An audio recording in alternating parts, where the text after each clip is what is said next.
Hello again everybody, Michael here for Tactica Imperialis. Despite what this looks like, this is not my Dark Eldar Codex analysis, I've already finished that. This is something I talked about in my Army Showcase video on Friday, and it's me putting my money where my mouth is, metaphorically. So what I've done is I've gone through the Dark Eldar Codex, using the tactics I talked about in the Codex analysis, and I have written a 2,000 point list, which I hope could take all comers. Admittedly, there are a lot of scribblings out, so bear with me. I also wrote a 1,000 and a 1,500. What I didn't realise when I started this was how expensive Dark Eldar actually are.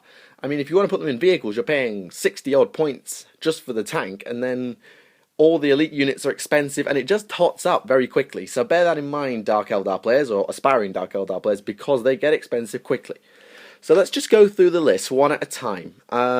I apologise again for all the crossings out, but my writing would not be any more legible even if I took an hour over it.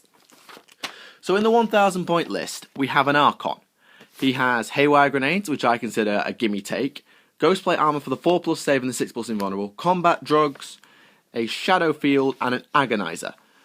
This gives him a 4+ armor save, a 2+ invulnerable save from the Shadow Field until he fails it. 6+ invulnerable save is just in case. The combat drugs may help him out, give him a free pain token possibly. And the Agonizer is a power weapon, always wounding on a 4+, so I think for 20 points it's a good balanced strike. And the Haywire Grenades, as I say, is kind of a gimme take.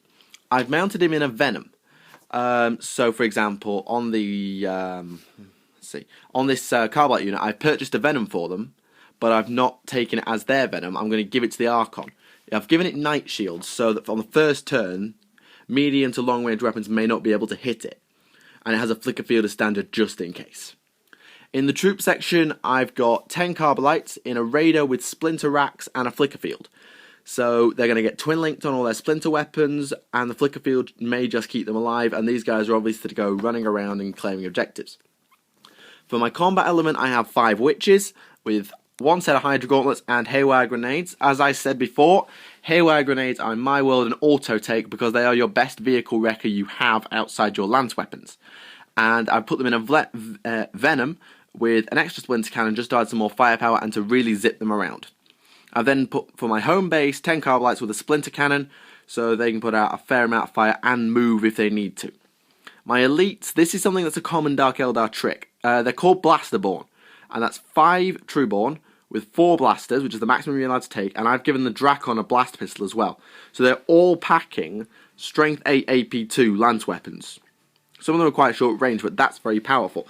And I put the Venom that they're in with retro fire jets to allow them to deep strike. I think this could be quite useful. I don't know how actually effective this is. And then for my heavy support, I've taken a Flyer, I've taken a Void Raven Bomber with a Flicker Field. I haven't taken any missiles, I ran out of points. As I say, Dark Eldar in vehicles are expensive. As you'll see now when I come on to my 1,500. Again, I took an Archon. This time I gave him the Husk Blade, because this is a power weapon that causes instant death. Haywire Grenade, Ghostplate Armor, Combat Drugs, Shadow Field, a Webway Portal, which allows the reserves to get around, and a Blast Pistol. And I've taken him with an Archon's Court with 2 Slith, who can take high number of wounds, they have a high toughness, and Shard Carbines, and a Medusae, or 2 for some extra flamer power, and they're in a Venom, so their job will be to shoot up the field, drop the portal, and I can bring my reserves out of there. In my troops, I have 15 Carbolites. I know that says 20, but I've crossed it out, it's 15, with a Dart Lance, so they're on tank hunter duty and home base duty. And then 10 Carbolites in a Raider with Splinter Racks and a Flicker Field, same as I took last time. Now that I've got more points, I've taken 10 Witches with 2 lots of Hydra Gauntlets, because Hydra Gauntlets to me are the best weapon you have at your disposal, particularly in small squads, because they just give you all the attacks that you wouldn't have normally. And they're in a Raider with enhanced Aether Sails and a Flicker Field, and they have Haywire Grenades.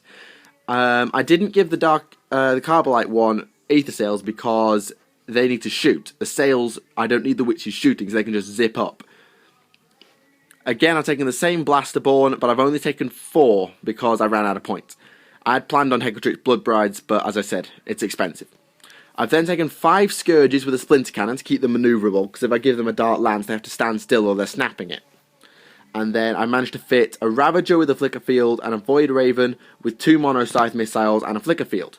So I have a fair bit of anti-tank firepower there in the 2 Void Lancers on the Void Raven, the 3 Dark Lancers on the Ravager, the Dark Lance on the Raiders, and on that Carbonite squad.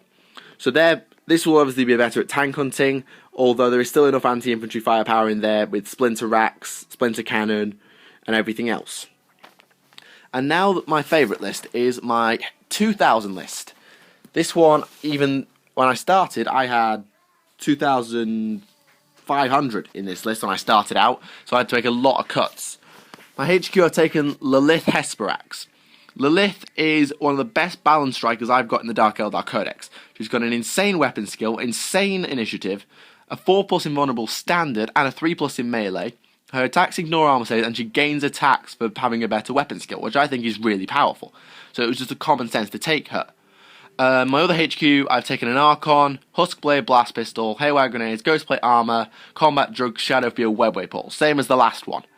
This time there is no room for an Archon's Court. Too many points, I'm afraid.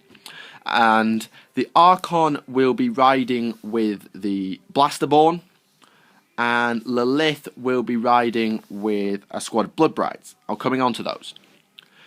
For my home objective, I've got 20 Carbolites with 2 Dark Lances. I had a 20-man squad with Splinter Cannons, but I ran out of points. 10 Carbolites Raider with Splinter Racks, same as before, no Flicker Field though. And then 10 Witches, 2 Hydra Gauntlets, Haywire Grenades, Raider with Sails, and I gave this one a Disintegrator Cannon. Just because I've thought to myself, if I'm going to charge power armored enemies, I need them to die, so 3 shots per on a Disintegrator Cannon, killing on a 3+, nice. And a Flicker Field just to be sure. As I said, Blasterborn and a Venom, and then 9 Hecatrix Bloodbrides. I only taken 9, so there's room for Lilith before they go in the Raider. 3 sets of Hydra Gauntlets, Haywire Grenades, Siren with a Blast Pistol, and an Agonizer. And they are in a Raider with a Flicker Field, Sails, and Grizzly trophies to give them reroll leadership tests, just in case things go wrong in melee. It shouldn't, but that's just to be sure. So I've got 2 power weapons in there, one from the Siren and the other from Lilith. And that's their job, is to go and wreck everything. I may keep those in reserve and use the Webway Portal. I'll probably keep the Blasterborn Archon. Obviously, they need to zip up in the Venom to drop the portal, at which point I can bring out my other units. I have 5 racks with a liquefier gun. These guys will definitely be going in reserve, because they can walk out the portal and unleash that APD-6 Flamer. 5 Scourges with a Heat Lance. I could have taken a Splinter Cannon here, but I chose a Heat Lance because it's still Strength 6, but it's a Melter Lance, which gives me another tank option. Plus, it's an assault weapon, and it has a bit more use than a Haywire Blaster. I was going to take Hellions. Again, points. In my heavy support, I have a Kronos with a Spirit Vortex. As I say, I love the Kronos pain engine. I think it's really powerful. Get it close, may put it in reserve, bring it out, drop the Spirit Vortex, kill something, dish out pain tokens to everybody.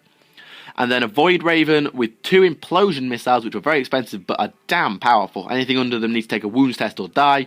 1 Mono Scythe, 1 Necrotoxin, and a Flicker Field.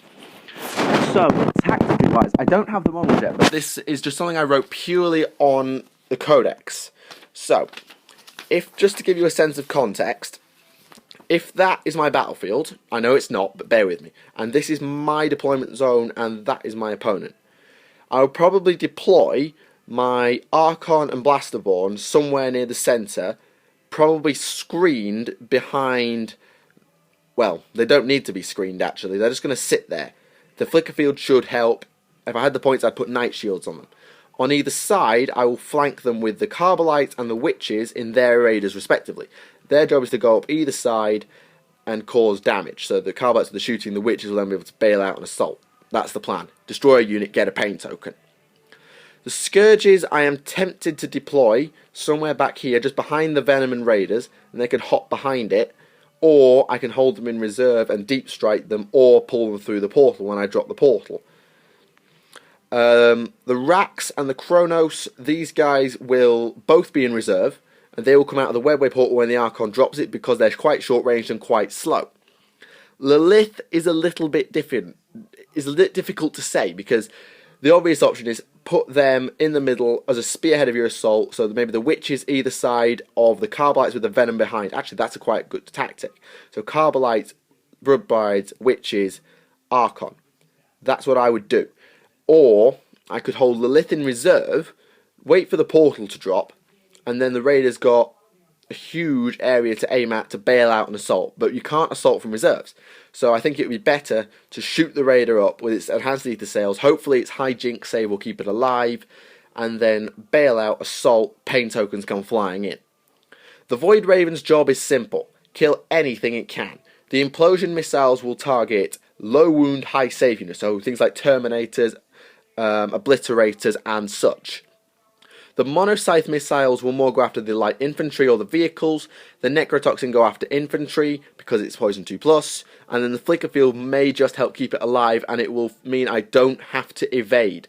Because if you evade, you get a 5+, is it invulnerable or cover against being shot at. The Flicker Field means I don't have to do this, means I can keep firing at full ballistic skill, which is important for me.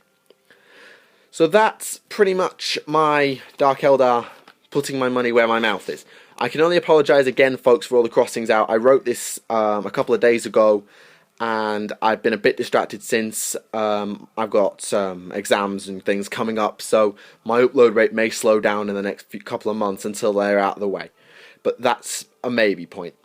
Coming up, hopefully tomorrow, well, as I record this tomorrow, it'll be Saturday, so it'll already happened. Warhammer Visions will arrive, and if that's got the Astros Militarum stuff in it, perfect. I can showcase that to you all with that. If it doesn't, or if it contains something else, I will obviously sit on that, mull it over, and then show you guys, if I think it would be of benefit. My next video, I will start analysing Codex Dark Angels, which is just over on my chair where I do my recordings.